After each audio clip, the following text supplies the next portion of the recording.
大家好，我係南九龍獅子會何國光 Jeff。話咁快，其實我呢個會長嘅任期咧已經去咗差唔多一半啦。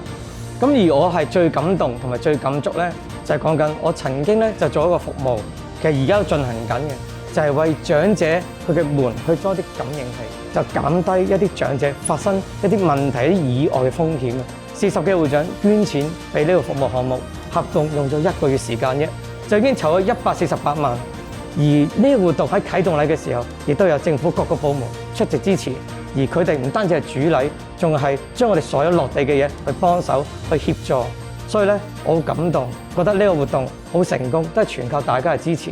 而呢個活動之後咧，其實我哋仲會喺唔同區咧，會繼續裝唔同嘅感應門，所以希望大家繼續支持我哋嚟緊嘅服務。呢個服務咧，其實最大嘅意義係我哋希望喚醒公眾咧，大家都注重關注長者嘅嗰個安全問題，同埋仲有個得着咧，喺我參與呢個活動咧，發覺其實係好多啲有心嘅人，佢哋願意出錢出力，係一齊係為香港弱勢社群協助我哋幫助佢哋。